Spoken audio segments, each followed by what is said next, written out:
Katharina Amalia, Alexia et Ariane. Trois prénoms qui résonnent déjà comme les promesses d'un avenir royal.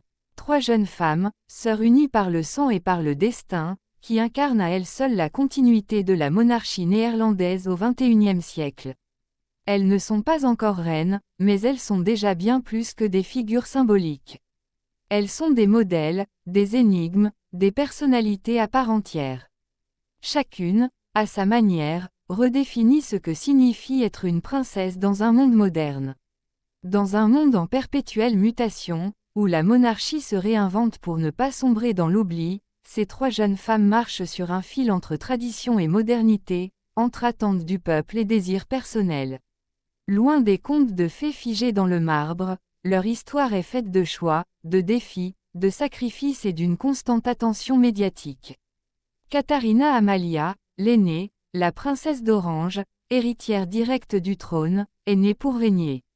Dès sa naissance, le 7 décembre 2003, elle devient l'incarnation vivante de la continuité monarchique. Fille du roi Willem-Alexander et de la reine Maxima, elle grandit sous les projecteurs, consciente du poids qui repose sur ses épaules. Mais derrière les sourires contrôlés des apparitions officielles se cache une jeune femme déterminée, éduquée, et profondément humaine.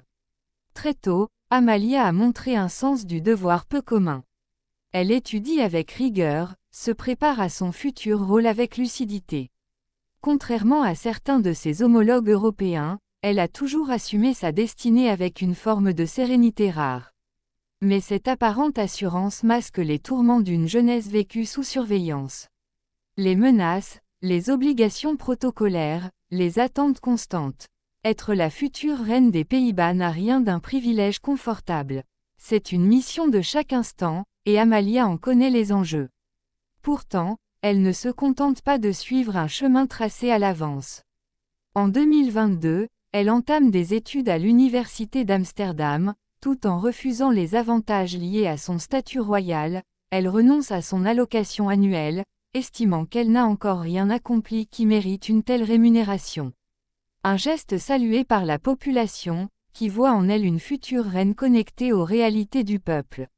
Ce refus n'est pas anodin, il révèle une conscience politique, sociale et morale rare chez une héritière. Mais le quotidien d'Amalia n'est pas fait que de livres et de discours. Elle a aussi dû faire face à une réalité glaçante, des menaces sérieuses de la criminalité organisée ont pesé sur sa sécurité, l'obligeant à quitter son logement étudiant et à vivre dans une discrétion quasi totale. Ce climat anxiogène, loin d'éloigner la princesse de ses responsabilités, semble au contraire renforcer sa détermination. On découvre alors une jeune femme à la fois vulnérable et incroyablement forte. À ses côtés, ses deux sœurs suivent des trajectoires à la fois distinctes et complémentaires. La seconde, la princesse Alexia, née le 26 juin 2005, est souvent perçue comme la plus spontanée, la plus rebelle des trois. Sa personnalité pétillante, son regard vif, son goût affirmé pour la mode et la musique lui valent une popularité immédiate sur les réseaux sociaux. Alexia n'est pas l'héritière, mais elle n'en est pas moins scrutée. En 2021, elle rejoint le prestigieux UWC Atlantic College au Pays de Galles, le même établissement fréquenté par la princesse Léonore d'Espagne et l'infante Sofia. Ce choix d'éducation traduit une volonté d'ouverture au monde, une immersion dans un environnement international, loin des dorures du palais.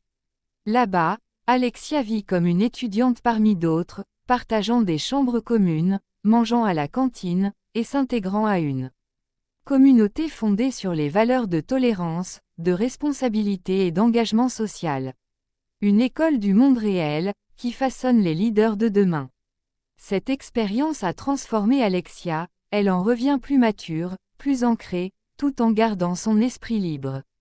Mais être là, deuxième, n'est pas toujours facile. Moins d'obligations officielles, mais aussi moins de clarté quant à son avenir. Que faire lorsqu'on n'est pas destiné à régner, mais que l'on porte néanmoins un titre princier?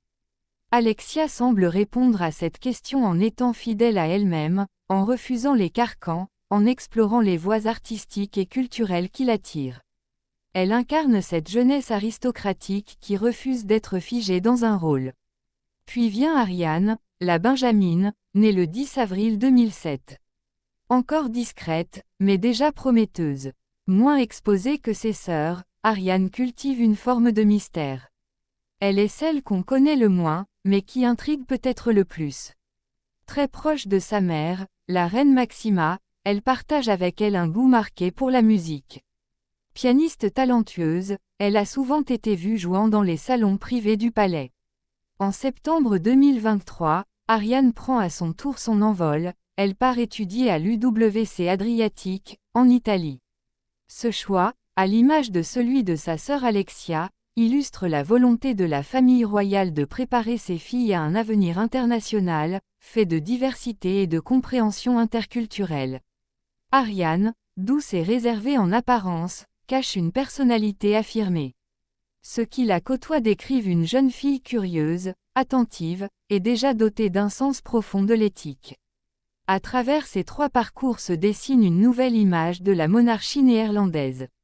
Fini le temps des princesses enfermées dans leur château. Amalia, Alexia et Ariane vivent avec leur époque. Elles apprennent, elles s'impliquent, elles osent. Elles ne fuient pas leurs responsabilités, mais elles les réinventent.